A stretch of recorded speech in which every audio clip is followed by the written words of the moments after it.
Hello, Greg.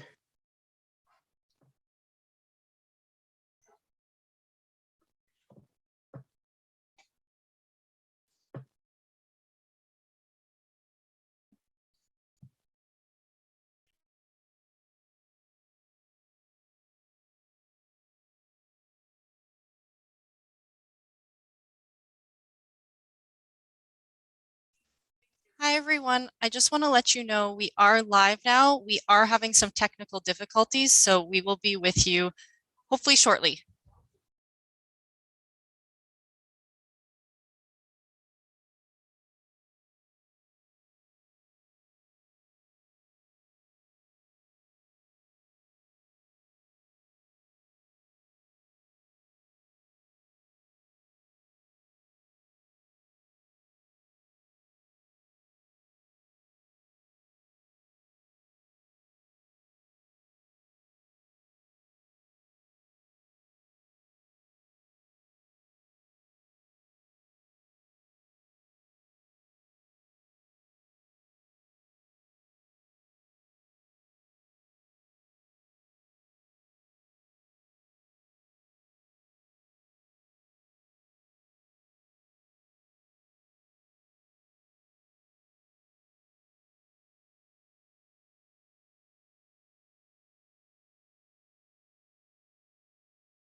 Hi, everyone. Just a reminder that if you are listed as Brantford panelist, could you please change your name? Just right click on your screen and press rename. And we will commence at 6:10. All right. Thank you.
We're unmuted.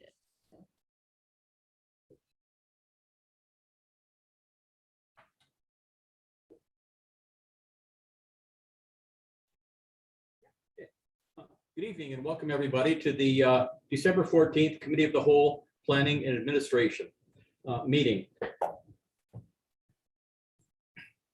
If we could all please stand as we are able for the invocation.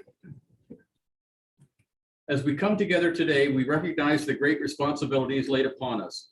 Our council will always strive to understand the needs of the people we serve and to use power wisely and well. Our purpose is to establish and maintain a city of prosperity and righteousness where freedom prevails and where justice rules. Let us also not forget those who served our community and who are no longer with us, so that we can continue to do the work we must in their memory. Please be seated. This evening, the clerk is Julia Sipple, supported by Jennifer Page. Madam Clerk, has the roll been taken? Yes, it has. Thank you. I would like to remind our committee staff and our viewing public of the electronic participation policy for virtual meetings. For those staff and delegates joining virtually, please keep your video and microphones off until requested by the chair. All rules for delegations under the city's procedural bylaw continue to apply. The full corporate policy 15 regarding electronic virtual meetings is available online for review. Are there any members of the committee that have a declaration of pecuniary interest appearing on tonight's agenda? Seeing none, we're going to separate items for discussion. The first one will be 6.1.4. There will be an amendment coming forward later on as that item is being discussed. Are there any further items to be separated for discussion? Mayor Davis? Thank you, Mr. Chair. 6.1.1, the Brantford Accessibility Plan. Okay, thank you. Are there any further? Excuse me. Seeing none, Councillor Vanderstelp, can you please move the motion to approve all minutes for not separated for discussion? Thank you, Mr. Chair. Probably seeking a seconder for the last time. Councillor Utley? Moved by myself, seconded by Councillor Utley, that all items for consideration consent 6.1 and 6.2 not separated for discussion purposes be approved. Thank you, Mr. Chair. Thank you, Councillor Vanderstelp. I'll now call the question on the items not separated for discussion purposes. For members of the committee, the items subject to this vote are 6.1.2 Heritage Grant Program Review and Update, 6.1.3 Heritage Grant Program Application for 175 Grant Avenue, 6.1.5 Brantford Accessibility Advisory Committee Terms of Reference and Amendments to Schedule 5 of Chapter 26 of the City of Brantford Municipal Code, 6.2.1 Sports Tourism Strategy 2021 Annual Status Report, 6.2.2 All Minutes.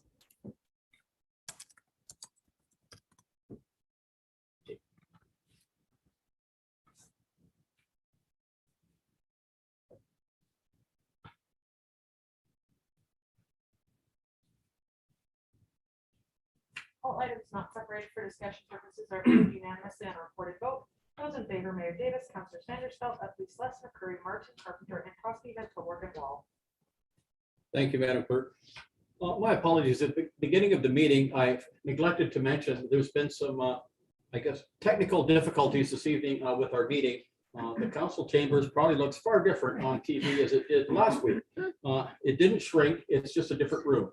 But we'll be carrying on as best we can. If you see something a little strange happening, it's because this is kind of on the fly, and staff are doing everything within their power to make this run as smoothly as we can. So if there's a glitch in the voting or a glitch in the microphones or the cameras, please be patient. We're doing the best we can with what we have to deal with. So having said that, we have no delegations or presentations this evening. The committee will now consider the items that were separated for discussion purposes. And Councillor Wall, I believe you have the motion to do just that. Excellent. Thank you, Chair Sless. You're doing a great job. Okay, I move, seconded by Councillor McCreary, that all items for consideration consent 6.1 and 6.2 separated for discussion purposes be approved.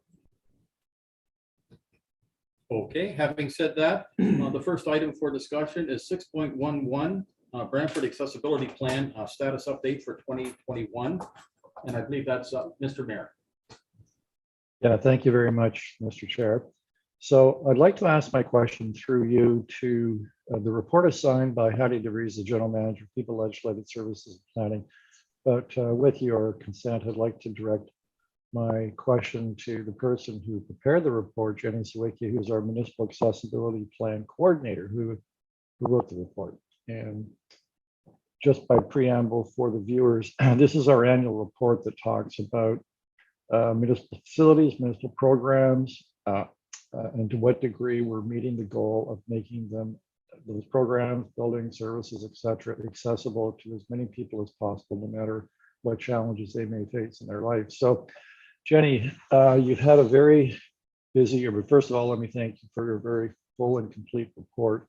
And I've got a question about one of the items in there, but first of all, yeah, we've had a big year here with where we are right now, the new City Hall. And I suspect you were probably quite busy this past year. Can you tell me, this building itself, all the renovations we've made, have we achieved a building and facility that meets your accessibility standards? Through the chair, Jenny Sawicki, Accessibility Coordinator. Many accessibility considerations were met during the construction and implementation due to the move to City Hall. However, like always, there's always room for improvement.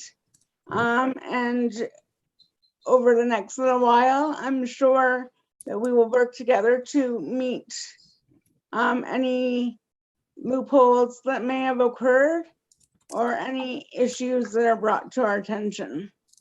So kind of like moving into a new home, there's always need for tweaking and improving. But regarding your report, there was reference to, I guess, two issues or two concerns, compliance concerns. And the second one had to do with our websites, and that there is work being done this year to make them more accessible, and there's still some additional work to be done. Can you just kind of summarize that for us, what we're trying to do this year and next year with our websites and I guess electronic, the way we deliver services electronically to make them more accessible? Sure. It is my understanding that the HTML of the website is fully compliant with the WCAG standards. However, there are a number of PDFs on the website that need to be brought up into compliance. And we do have a remediation plan, as well as a plan to train staff to better develop accessible documents moving forward. So we're able to support our own documents more efficiently moving forward. Maria Visaki is the lead on that project. So if you do have any more questions on that project, perhaps we can defer to her. Yeah, because I was just wondering, what is it about the PDFs that we need to improve or change? Sure, it's in the way that they are formatted and the way that they are accessed through assistive technology.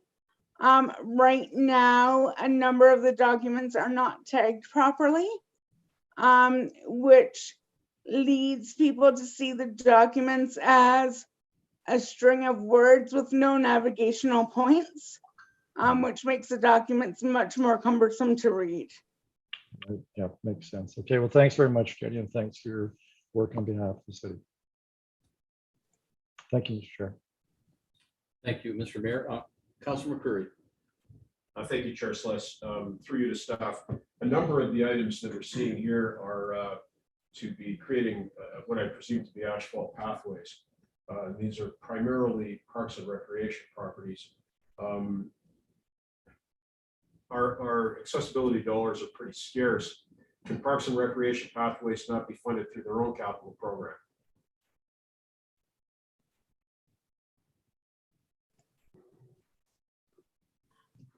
Through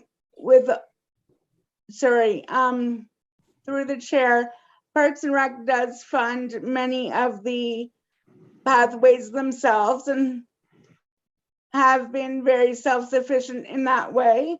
They do only seek accessibility funding where it is a direct impact on accessibility in a retrofit scenario. Okay, so there are no other priority projects that you would consider ahead of these, Jen? Those are the ones that have been identified right now. As the plan does state, the projects that are listed are very fluid and can be amended at any time based on public access and concerns raised. You're happy though? I am. Okay, thank you. Thank you, Councilor Curry. Councilor Van Tilburg.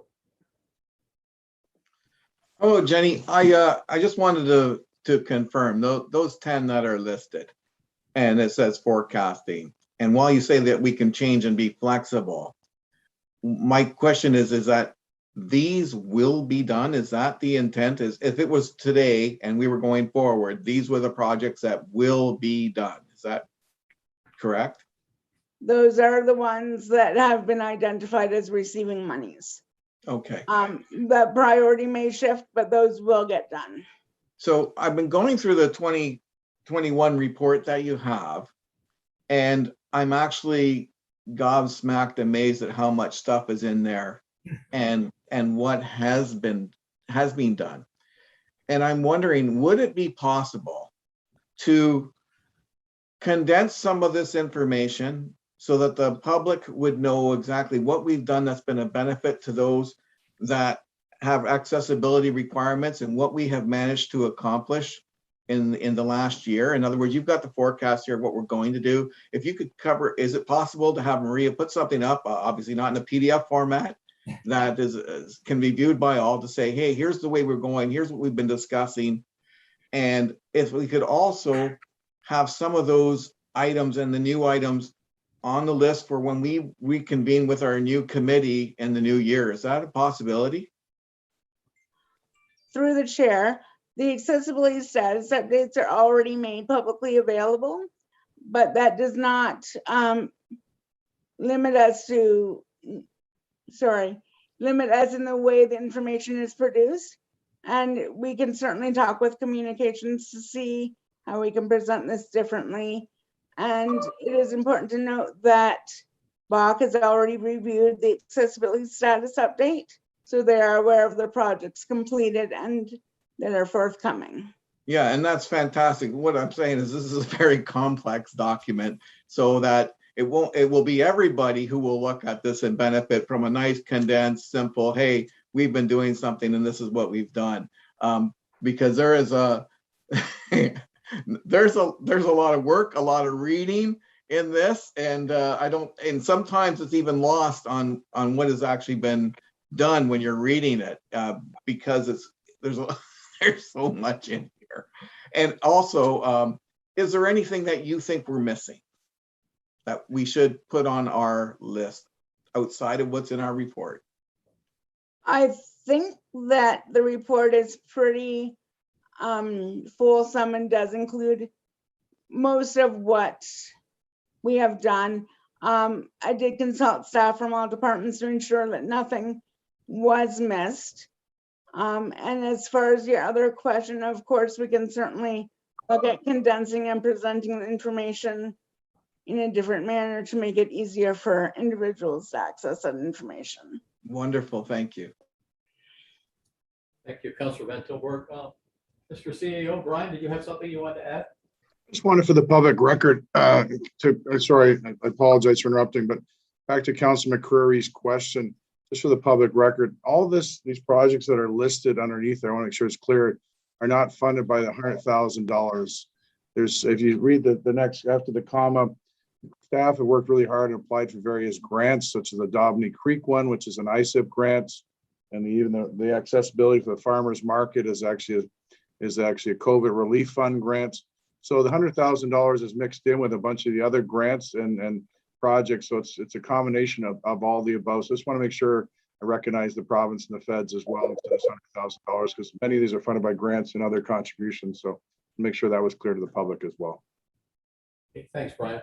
Are there any further speakers to item 6.1.1?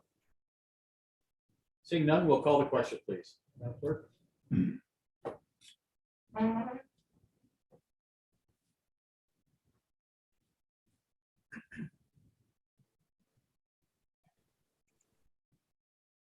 Item 6.1.1 Brantford Accessibility Plan 2021 status update is approved unanimously on a recorded vote. Those in favor, Mayor Davis, Councilors Vanderstel, Ethley, Sless, McCreary, Martin, Carpenter, and Toski, Vento, Morgan, Wall.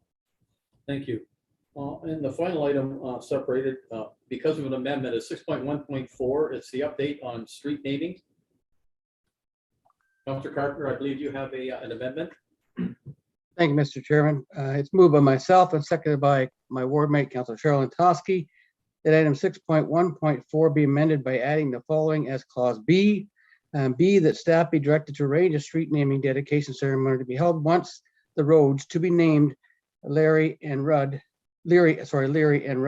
are constructed in the Winfield West Phase 8 subdivision in honor of Captain Richard Leary and Trooper Larry Rudd. And just speaking to this, if I may. So, sorry, the mover and seconder are indicating that that's friendly, Councilor Carpenter. Okay, thank you. That's great. But speaking to it then as a whole, I just want to say that it was just something that was missed some years ago. And I think yourself, Mr. Chairman, you even talked about a rededication of the, well, we really never did do the formal dedication of the Veterans Memorial Parkway when you brought that resolution forward. If you want to add that in, I'd certainly be happy to do that too as well. But we just need to recognize the sacrifice that both Captain Richard Leary, who was a platoon commander of the 2nd Battalion, Princess Patricia's Canadian Light Infantry, and he was killed in 2008. And Trooper Larry Rudd was killed when he was 26 in Afghanistan by an IED. So it's important that we missed this over the years, and we want to try and correct this going forward. And even these roads may not even be ready till 2023, so it may be a while yet, but we'd like to make sure we get this done. Thank you. Okay, thank you, Councilor Carter. If it's friendly to the mover and seconder, yeah, we should add the Veterans Memorial just to highlight why that is called what it is. Absolutely. Thank you, gentlemen. That's been agreed as friendly. Are there further speakers to the motion as amended? Okay, Councilor Wall. It's emotional because I've spoken many times to this council about how important it is to remember the people who have contributed in such a meaningful way to our community. And, you know, there's a famous quote that you die twice. You die when you die when someone says your name for the last time. And that has always resonated with me, that as long as we continue to honor those who have given back to this community in such a meaningful way, they will never be forgotten. And I hope that people like Larry and people like, you know, our veterans and people like Charlie Ward, the room that we're sitting in here tonight, as long as this is the Charlie Ward room, they'll never be forgotten. As long as that's the Max Sherman foyer, they'll never be forgotten. And I'm just happy that we can do this. Instead of naming the street Butterfly or Rounding Corners, we name it after someone who's just contributed in a meaningful way to the community. And this is great. I'm so happy. And I want to thank Councilor Carpenter for his friendly amendment. Thank you, Councilor Wall. Councilor McCreary. Mr. Chair, thank you. I may stray a bit, but I just want to remind folks that Councilor Wall was instrumental in making sure that our Stanbridge's name lives on with respect to the naming of the walkway that was impacted with the construction that happened there some time ago. I talked to Art not long ago. I think Councilor Wall talked to him as well in the last week or so. He's doing pretty well, and as Councilor Wall said, it's important, and our naming policy reflects that. First and foremost, we look after naming those folks who paid the ultimate sacrifice in service to their community and their country. But we also have a secondary category which does recognize folks who've made a positive contribution to this community in one way or another otherwise. Let us hope now that we did this a number of years ago, and I believe it was Councilor Carpenter who brought that forward originally about naming for veterans. Let's make sure this doesn't fall off the table again, as it did a number of years ago. as staff transition in and out, sometimes things fall off the table, and we want to make sure that that memory lives on with the young guys amongst us. Councillor Wall, who will hopefully be back again next term, and back again the term after that, and the one after that. Thank you, Mr. Chair. Thank you, Councillor Curry. Are there any further speakers to the amended motion? Seeing none, Madam Clerk, if you could please take the vote.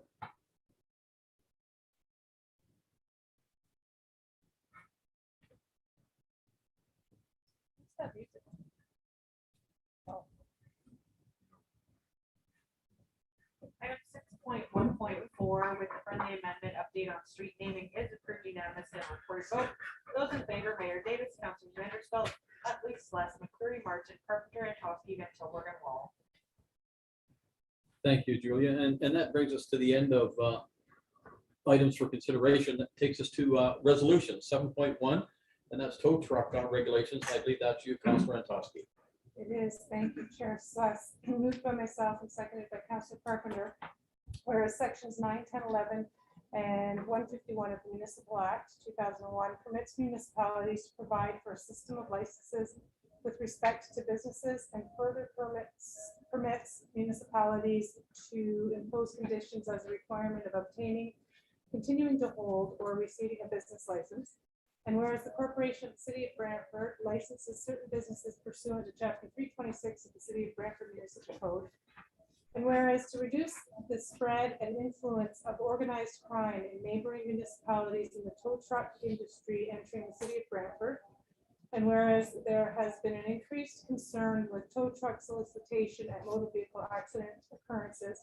And whereas several municipalities across Ontario have established towing bylaws to enhance consumer protections at the local level. And whereas the ongoing violence and safety concerns in the tow truck industry is unacceptable. And whereas the Ontario provincial government is encouraging municipalities across the province to adopt tow truck regulations to assist in reducing violence and organized crime and enhance road safety. And whereas the City of Brantford deems it to be in the public interest, having regard for both public health and safety and consumer protection, protect persons involved in motor vehicle accidents on local roads. Now therefore be it resolved that staff be directed to engage the public through a Let's Talk Brantford campaign in January to determine potential regulation for towing services, as well as engaging with community partners, including the Brantford Police Service.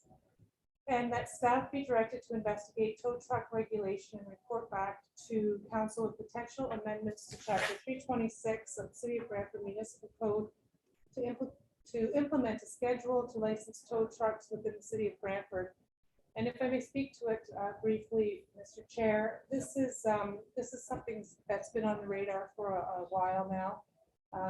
I had received a call from one of our local tow truck businesses, also been in consultation with Constable Bauer, who's our traffic lead of the police services, along with some other conversations with the police. And this is something that really needs to be done. It's a complicated licensing process, so it will take some time, but we've got this here to make sure that everyone knows we do have an eye on it. We do see that it's important for our residents and for our businesses, and the police are in support of such a licensing program. Thank you. Thank you, Councilor Antosky. Councilor Walt. Thank you, Councilor Sless. I'd just like to see some additions, I think, to A. I haven't really fully thought about. I'm kind of curious about where this is going to go. I think that we should definitely reach out and speak to the community, Chamber of Commerce. I think they should be a part of the conversations. Many of their members may be impacted by that. So maybe a friendly amendment to A, that community partners, including Brantford Police Service and the Chamber of Commerce. And I'm wondering if the MTO should be a part of this conversation. I think that there has to be a representative locally from the MTO that might have something to say about regulating tow trucks in the community. I believe that kind of stuff is their domain. And then I guess, I don't know if a staff member can answer this question, but I was wondering what this would look like from our end.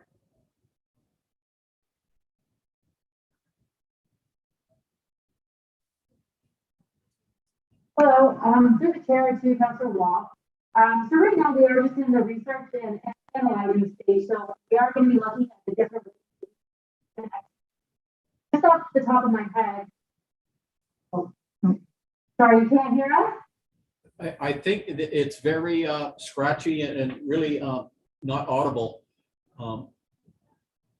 Is that with my mask off? That's what- Okay, so I'll start over. Right now we are just. I'm sorry, it didn't get any better. Laughing at the situation. Pardon me.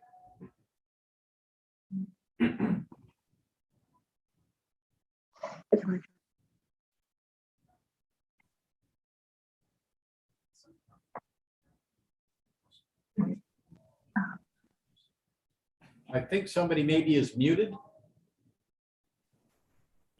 Can you hear us now? That's much better. Ah, great. Okay, perfect. Sorry about that. So as I said, right now we are just in the early stages. We're in the research and analyzing stage. So just like some of our other licensing programs, there are, just off the top of my head, there's 3 options that we could do. The first one would be adding a licensing schedule, just like some of our other business licensing. The second one would be a registration program where we would just require the registration. You know, we would get some basic information like insurance policies and that kind of thing. The third one is there is new legislation coming from the province. They are going to be requiring certificates for all tow trucks. So we can kind of take a back seat and similar to what we did with the payday loans establishments, we kind of just took a back seat and let the province ride it out to see what they came out with. And then we analyzed to see what the city of Brantford would need at that point if we wanted to move forward with a little bit stricter guidelines and that kind of thing. Are tow trucks right now a regulated industry? So they're not regulated at the moment. The legislation it's not quite in effect yet. It's received royal assent, but they have not, it has not came into effect yet. So this is complementary to that? That's correct. Great, thank you. Thank you. Councillor Utley? Thank you, Mr. Chair. I had no idea this was an issue until I saw this resolution. So I want to thank Councillor Antosky for bringing this to us. I'm not sure if other councillors were aware or not. I certainly wasn't. So sounds like it needs to be nipped in the bud. And it's just one more arm of organized crime infiltrating every aspect of our community and our lives. So sooner this is done, the better. Thank you. Thank you, Councillor Utley. Councillor Martin? Thank you, Mr. Chairman. I'd like to thank Councillor Antosky for bringing us forward. This has been a subject at the Police Services Board for some time now, and we passed a resolution asking the deputy to craft wording for a bylaw to be brought to the city. So staff need to be working in conjunction with police, because I'm sure they've already got this started. Hopefully between our staff and the police, we can come up with something that's rock solid and will stand the test of scrutiny and time. And I look forward to supporting this once it comes back to council. Thank you. Thank you, Councillor Martin. Councillor Vanderstel? Thank you, Chair Sless. I agree, Councillor Antosky, good move bringing this forward. It's timely, it's necessary. Unfortunately, there are those who do prey on the public in some of their worst circumstances. You'd think that wouldn't be happening, but it certainly is, and it has, and it's reprehensible. I want to make sure, though, that we take every effort with our partners when we're setting up this program to make sure that the trucks that are registered and it's safe, obviously, for the public to use, are very clearly marked and identified from all sides with a proper logo or what have you, so that it's unmistakable. If you see a truck with that logo, you know exactly who you're dealing with. You know you're in good hands. So I'll be interested to see how this pans out. But that's certainly one thing, including an public education program geared to the general public, who will have a better understanding of who you can trust and basically who you can't. If you can't register, you can't be trusted. So thank you, Councillor Antosky. Good job. Well done. Thank you, Councillor Vanderstel. Seeing no other further speakers, Madam Clerk, can you please take the vote on this? Just through the chair, prior to the vote, can I just get clarification in regards to if Chamber of Commerce and FTO were friendly amendments? Yes, I saw the mover, the seconder, Perfect. Thank you. friendly. Okay, yes, thank you.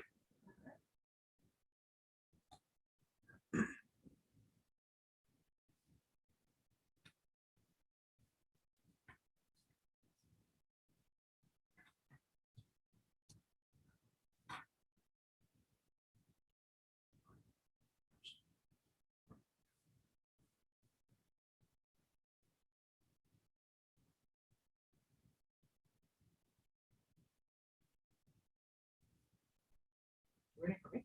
No, Councilman Crew. I did vote, but I will tell you verbally that I will vote yes. Thank you. Item 7.1, tow truck regulation, with the friendly amendment is carried unanimously on a recorded vote. Those in favor, Mayor Davis, Councilor Vanderstelt, Leslie Sless, McCurry, Martin, Carpenter, and Toski, Van Til, Morgan Wall. Thank you, Madam Clerk. Item 7.2 is hybrid meeting support, and I believe that's Councilor Wall. If you could give us your seconder? Yes, thank you, Councillor Sless. Moved by myself, and I believe seconded by Councillor Jan Vanderstelt, First Ward. Hybrid meeting support clerks department. Whereas Brantford City Council at its September 28th, 2021 council meeting approved the commencement of council hybrid meetings. And whereas starting November 23rd, 2021, all meetings of council and its committees, COW and standing, fully operate in the hybrid meeting model. And whereas the operation of the hybrid meeting model demands more staffing resources specifically from the clerk services department. And whereas the hybrid meeting model will continue to be the way forward into the future as a more efficient and accessible meeting platform. Now, therefore, be it resolved that staff be directed to provide the Human Resources Committee a report outlining the additional staffing needs associated with the hybrid meeting model, including but not limited to the impacts to the current clerking staff, complement options for support positions, and operating expenses associated. And if I may speak to it. You may. Great. It is the responsibility of this council to provide good governance, but it is also the responsibility of this council to do governance well. And we are unable to do that without our absolutely magnificent clerk staff. Since the moment I became a city councilor, clerks have had my back.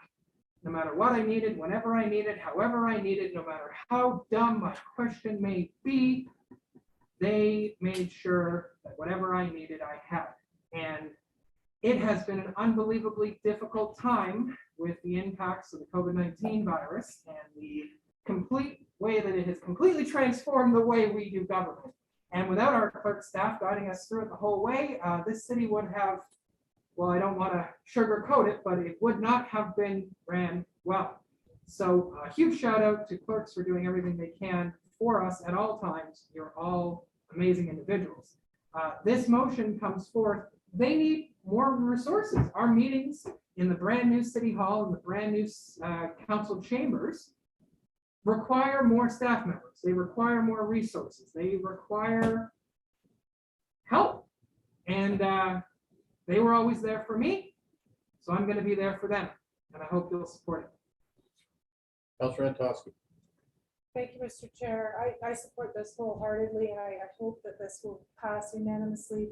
For anyone, I mean, even tonight, you know, we've had some technical glitches that's outside of our clerks' control, and they pivot very quickly. And here we're still having a meeting. For anyone who sits through a meeting and watches what our clerks department does behind the scenes to make it look so easy on the screen, it's really quite incredible.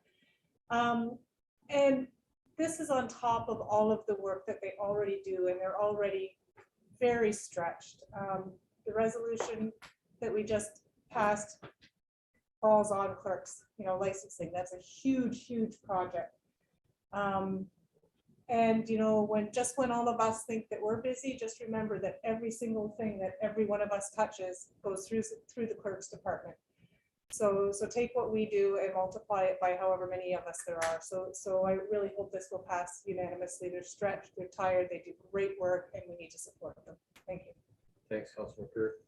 Or Councilor Antosky. Councilor Curry. That's okay. They mix us up all the time. Yeah, it's the hair. That's right, yeah. Yeah, I support this as well. So we were 10 minutes late starting today, but what the viewing public doesn't see is the hard work that was done by clerks and IT staff to get us on air in 10 minutes after we had a problem. We pivoted, we came to this room. It's a slightly different format, as you can see at home, but our folks are amazing. Our clerk staff is amazing. Tanya Daniels, I think, if I recall correctly, she made a presentation to AMCTO, I think, telling people how we did it. So we're the benchmark for what's going on here during this COVID mess. We're the leading municipality, and our guys are second to none. And we see what goes on here. It'd be nice if we had more of the public that came into the council chamber to sit in those seats and see exactly what our guys do on a daily basis in here to be able to deliver this meeting to the public. It really is amazing to see what they could do. Of course, Councillor Sless is a good advisor to them because he's our IT expert on council, and he's there for them in all manners, right? So yeah, I support this completely, and it's a pleasure to see so many good and proper resolutions that are coming forward from members of council. The first one about tow trucks, this one about supporting our staff. Absolutely first-rate work, guys. Thank you. Thank you, Councilor Curry. Mr. Mayor.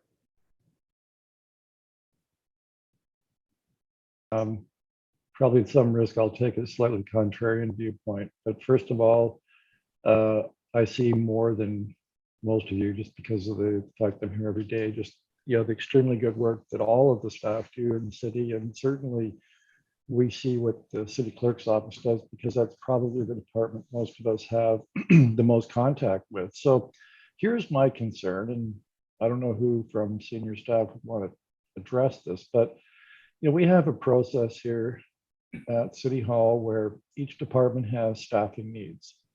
And so every year they go through a process. Each department, if they need additional staff, they've got to justify that to their colleagues. It goes through a rigorous process, and then in budget, staff will present to us, here's a list of the extra staffing needs we have, and we recommend as a group of senior managers, this is what we're recommending for the city.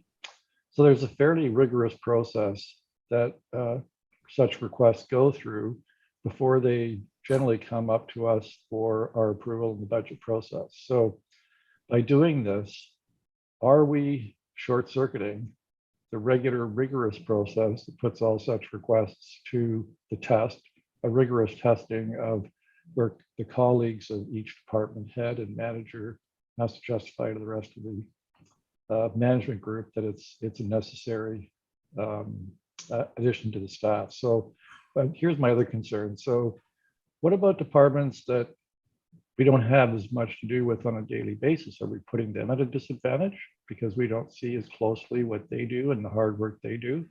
So, and this is in no way meant to in any way be negative about city clerks. They're an outstanding department. And yes, they provide us with outstanding level of support. So who from senior staff can care to comment on this concern?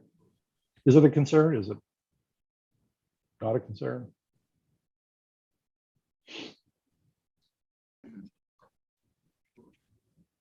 To you, Mr. Chair, Brian Hutchings, CEO, City of Brantford. I think the mayor summarized the comments well. I can really not add to. The short answer is yes. There's a lot of city departments. It's like having children. You got to make sure you treat them all fairly and equitably. It's not what you sometimes you see. There's some other things going on. Many other departments are stretched. So there is a process we do have internally to come in for unmet needs. And those requests for staff that go through a filtering process internally, which then goes up to council's requests, and there's other reorganization reports and things like that. So I know Ms. Daniels during the pre-meet today was going to talk about this, and that really this is early in the stage where obviously the first level is a high level of work, and hopefully it smooths out and they're going to review that. But really that level of work, that time period has not elapsed yet. But to what the mayor said, the short answer is yes. There's a process in how we look at levels of of work levels in various departments across the corporation. Do I have any time left, Mr. Chair? Sorry, go ahead. Yeah, that was my concern. And so I think to be fair to all departments, we should let the process play itself out. And I can tell you this came up through that vetting process.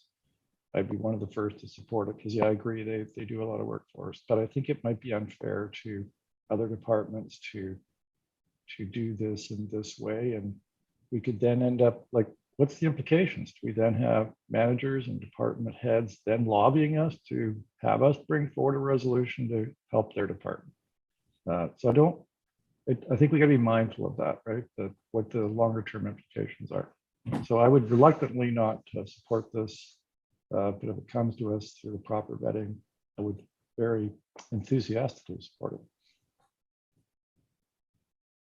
Thank you, Mr. Bear. Councillor Van Tilburg. When I first met Councillor Wall, I would say that this is where he was going to be. He was way ahead of us in thinking about communicating with the public. I don't think we knew what that would look like, although I know that Councillor Wall is very dynamic with technology and communication. I also know this, is that when COVID came, we had to find a way. And that technology, if you've ever seen somebody embrace it quickly and show its value, Councillor Wall and our staff have done just that. And I believe the intent was, if I recall correctly, Councillor Wall wants everyone to have all the information and be at all the meetings and see everything. And then, quite frankly, that's fantastic. The technology is out there to do it. It is the future. And so whether it's now or later, it is the future. And I think that the fact that we are ahead of other communities is great. And I would like to see this progress. I would like to see this be implemented so that we can have our task forces work in a similar manner. And so let's do it. Let's do the legwork. Let's find out what needs to be done. Because quite frankly, in a time when Councillor Wall would talk about engagement, communication, and I want to see this stuff online, and I want everyone to know, and I want to get it out there. I hope I'm getting there, Joshua, on how you promote those things. But the truth is that I am not surprised at all to see this Councillor Wall jump on this and say, we want this, the clerk can do this, and we can communicate with the public. And so let's see this come back to us. Let's see what the sticker is. And let's not forget that we may be dealing with departments, but really we're dealing with people in the community and engagement. And we've discovered a new way to do things. We also don't know what the long-term savings of those ways will be. So I'm wholeheartedly supporting this motion. Okay. Are there any other first-time speakers? Councillor Carpenter. Thank you, Mr. Chairman. I'm just reading the resolution. It says the staff be directed to provide the Human Resources Committee with a report outlining additional staffing needs associated with the hybrid meeting model. And so I guess what the councillor is suggesting is that a hybrid meeting model takes more work, and I think we all agree that it does. And I think, as was previously said by previous speakers, the council is also very concerned with making sure the public gets the information. And for the most part, the biggest thing the clerks do is they provide stuff for us. They make sure that we communicate with the public and that they assist us in doing that. They assist us with our resolutions and so forth. So it's very important that we make sure that council, the needs of council to get the message out to the public and for the public to find out what we're doing is very, very important. So I will support this resolution. Any other first-time speakers? No. Okay. Councillor. No, it's fine. You're fine? I don't need to repeat what you said. Thank you. Okay, thank you. I guess I'll chime in just very briefly on this. When I read the report, the only thing we're approving is to get information. We're not hiring anybody. We're not expanding anybody's empire. We're simply getting information to see how that might work. And while I'm talking, I see a hand went up. So I'll be quiet and let Councillor Martin speak. Go ahead, Councillor Martin. Well, you could have finished, Councillor Sless, but essentially you're saying what I was going to is that this is asking for a report to Human Resources, which essentially gets it into the process that the mayor was talking about. So I'm not sure if maybe there's an extra step that should have happened before this or not, but perhaps the mayor can correct me if I'm wrong, but this is essentially starting the process that all departments have to go through. They have to have a report to human resources and it gets evaluated there. And if they agree, then it comes forward to council. But all this is doing is sending it to human resources, which is, I thought, the first step. I could be wrong there, but so I'll support this going to human resources. We'll see what that committee does with it and what it looks like when it comes back to council. I think, Heidi, did you have something you wanted to? Through you, Chair Sless, to the counselor, given that I don't think there's crosstalk, but just to confirm that's correct, there are a few different ways that staff can add to the complement or council can add to the staff complement. One is through the estimates process, which is what I think the mayor had in mind when he was speaking. And we bring those unmet needs forward and it goes through a fairly rigorous process at the senior management level. The other is through the Human Resources Committee, which is the committee delegated authority by council to consider these matters. And then council makes the final decision that typically happens through the year and in certain circumstances. And there is actually a vetting process that is in place at a staff level and a senior level for the Human Resources Committee. There's a pre-consultation process that takes place, vetting happens. And as I read the notice of motion before you or the resolution, what is being asked for is a report to that particular committee. Thanks, Heidi. John. First time? First time, Councilor McCreary. Excellent, thank you. Thank you, Mr. Chair. I heard the mayor's remarks exactly, but I do want to reiterate something he said, because not all folks who watch this are going to interpret his remarks precisely. No one has lobbied any member of council from staff to do anything like this. It's never been our experience. And I don't want people to misconstrue what the mayor said, because what he said was not that. And I do want to make another point as well. And folks should be aware of this. No matter what time we finish up in here at City Hall, and sometimes we do kooky things like voting to go beyond 10 o'clock, which is like the witching hour for council. But when we go beyond 10 o'clock, what that means is clerk staff go beyond 11 o'clock because they're here for an hour after we finish. So, you know, what Councilor Wall said earlier is absolutely accurate about the new landscape around this COVID hybrid stuff. But the department has always been there for us, and they always work a lot later than we do at night, and they come out of here at dark, and then they're all back in at 8:30 in the morning. So that's part of the reason I have no issue with supporting this and having it come to our HR committee. Thank you, Councilor McCreary. First time? Yeah, Councilor Utley, first time speaker. Thank you, Mr. Chair. I fully support this. And it's very deserving, but so are other departments. And I would hope that when this goes to the HR committee, that a bigger picture with other departments be included in that evaluation. There's a lot of departments that are stretched really thin right now. And the first one that comes to mind is building, you know, getting inspectors out in the field. Do we have enough inspectors? I don't know, probably not. But I think if the HR committee would take a more holistic view of this issue, I'd very much appreciate it. And thank Councilor Wall. Did you want to move an amendment to that effect? Yes, please. Yeah. I think we better, because that really expands yeah. the scope of this. Yeah. Repeat what the amendment is? I was going to add something like if a wider holistic approach be considered during the process. Involving all departments? Involving all departments, or those departments that are that have the same issues as the clerks does. Is there a seconder?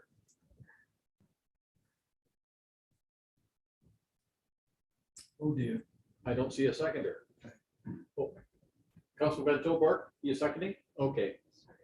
It's on the floor. Did you want to speak to the amendment, Mr. Mayor? I do not. I want to speak to the resolution once it's amended. Thank you. Can I call point of order on that? You sure can. Yeah, I don't think that's germane to the motion. Sure. Pardon me? Go ahead, Pete. Sorry, through the chair. So the main motion that's on the floor is in regards to hybrid meeting support specifically. Something like that, what I might suggest is potentially for future notice of motion, just to keep it in order in regards to not to mix departments.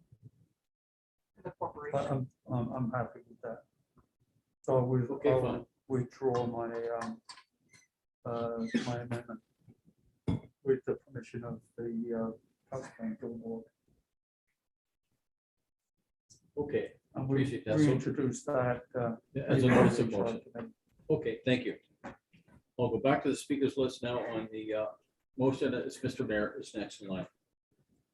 Well, thank you very much, Mr. Chair. And sometimes I'll swim against the stream.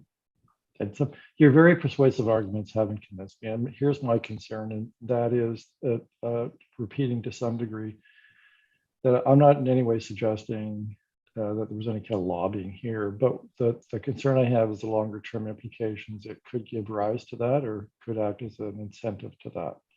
And, you know, the fact that council starts this, I don't think we fully appreciate the kind of weight that gives a request like this. It's a little bit like putting the thumb on the scale. And that's my concern. In no way relates to fine work done by our clerk's department or their need for additional staffing here. It's really just a concern about the process and not agreeing that this is the best way of doing it. So my objection stands. Thanks. Thank you, Mr. Mayor. Councillor Wall.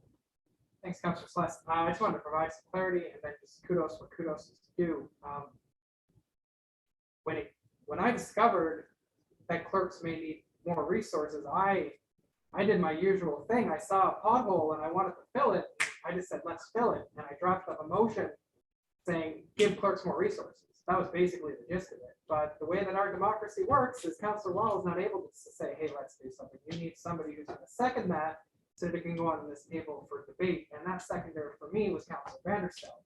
And it was his objective look at this that said, hey, Councilor Wall, great idea, but let's vet it first. Let's talk with clerk's department. Let's talk with HR. Let's draft up a motion. And honestly, that is one of my favorite things about this council and its members is that, yeah, I might have well, what looks like to be a great idea, but it was only improved and made better by my seconder. And I just wanted to give him kudos for helping make this the motion that it is.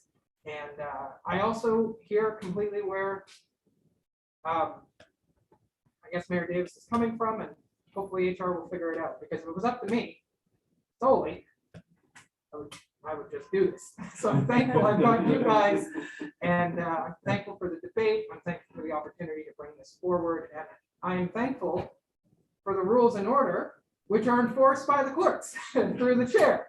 So it's all reciprocal, I think. So that's it. Thanks. I'm encouraged to hear we can't do everything that pops into your head. Councillor Vanderstel. My apologies. I'm trying to ground myself here. Thank you, Mr. Chair. This is no doubt a function of changing necessary use of technology.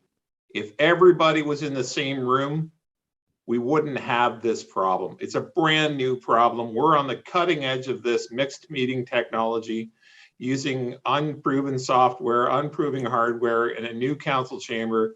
And it looks like every meeting, every hybrid meeting that I attend, there is at least one more staff person on hand to manage the additional meetings that are happening in additional locations outside of the City Hall chambers.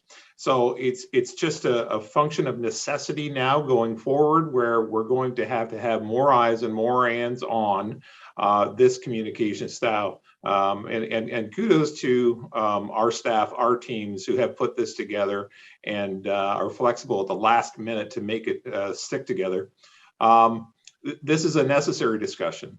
You simply can't run the old style council meeting in this new hybrid format without a bit more time spent on the technology, on the communications, and on the structures that support that. So thank you, Councillor Wall, for your kind words. Appreciate it as always. And my name is Councillor Vanderstelt, and I second this resolution. Well, now that we got that sorted out, I don't see anybody on the speakers list. So having said that, we'll call the question.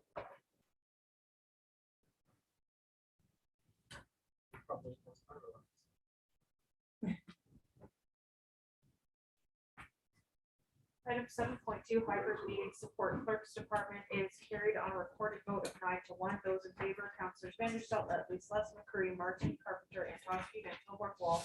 Those opposed, Mayor Davis. Thank you, Madam Clerk. Brings us to 7.3, appointment of directives to Mergeco Holding Company Board. That's Councilor Martin. Thank you, Mr. Chairman.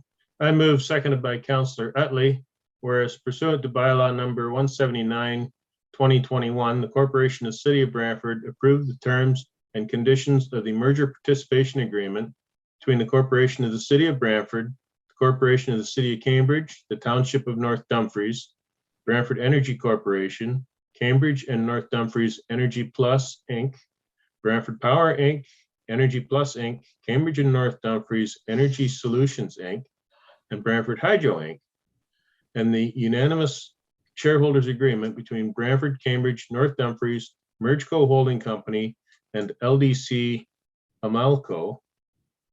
And whereas the USA provides for a composition of the Mergeco Holding Company board for an initial period comprised of the mayors of Brantford, Cambridge, and North Dumfries, or their delegates, and the following independent directors: Anita Davis, Scott Saint, Lynn Wohler, and Craig Mann, the nominating committee. And whereas the USA authorizes the nomination committee to search, evaluate, and provide recommendations for 3 additional independent director nominees for the Mergeco Holding Company Board to Brantford, Cambridge, and North Dumfries for their consideration.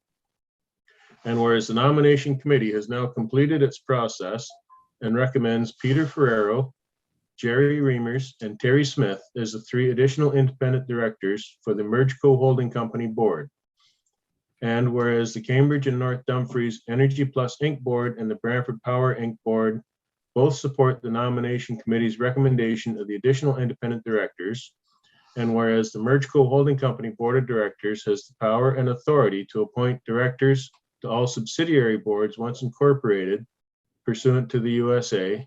Now therefore, the Council of the Corporation of the City of Brantford hereby enacts as follows: that the Corporation of the City of Brantford hereby appoints approves the recommendations of the nomination committee and appoints Peter Ferrero, Gary Reimers, and Terry Smith as directors of the Mergeco Holding Company Board once established, and the Corporation of the City of Brantford confirms that the nominating committee must forthwith begin its recruitment, evaluation, and selection process with respect to appointing directors to all Mergeco Holding Company subsidiary boards in order for these subsidiaries to have presumptive directors identified, ready and willing to be served on these subsidiary boards effective once established.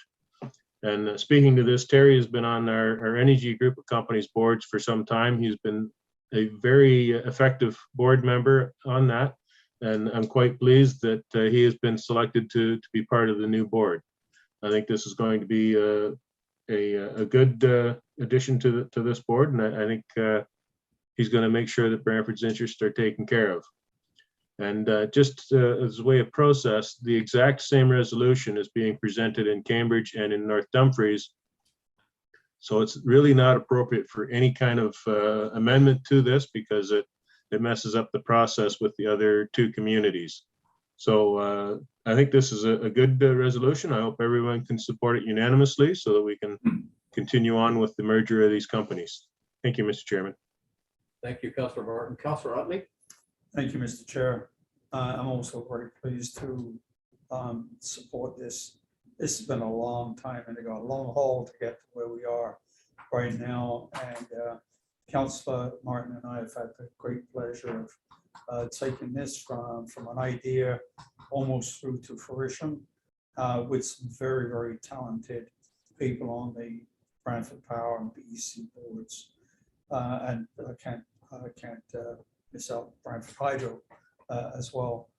So we've, Terry, as Councillor Martin has said, very talented, very knowledgeable, very professional individual in his field, has done an enormous amount of work for Brantford Power and BEC, and I'm very pleased that he's going to continue with his knowledge and expertise with the Mergco Holding Company. Thank you, Mr. Chair. Thank you, Councillor Utley. Are there further speakers? Councillor Wall? Thank you, Chair Sless. I'm not sure if any of these individuals are watching tonight, but I still believe that it 100% needs to be said. The work that has gone into this, the behind the scenes work, the reports, the data, the information, the conversations, just these are all people who have taken time out of their lives to be on this committee, to be a part of something that is going to impact and affect, I would arguably say, every single person who lives in this community in one way or another. And do I understand everything about it? Thank goodness we have those people, because they have been able to answer all of my questions, relieve the vast majority of my concerns, and help me speak with the people I represent in a way that it sounds like I know what I'm talking about. And I honestly just want to offer a sincere thanks. There's so much more work to do, and I feel so confident that we have the right people to do it. And I can't wait to see what comes of it. But this isn't easy. What they're doing isn't easy. And just want to say thank you. Thank you, Councillor Wall. Councillor McCurry? Mr. Chair, thank you. Well, this community and the other two partner communities, Dumfries and Cambridge, have all had excellent people at the helm with respect to negotiations. You'll see that we're not picking from a slate of names today. We're appointing the people that were recommended to us by the committee that was struck to make those recommendations. And we have faith in them, and we have faith in Councillors Martin and Utley. And I have an absolute 100% degree of comfort in the recommendation that's before us today. And I'm very happy to support the individuals named, brought forward by my two friends tonight. Thank you, Councillor Curry. No further speakers. Madam Clerk, could you please take the vote?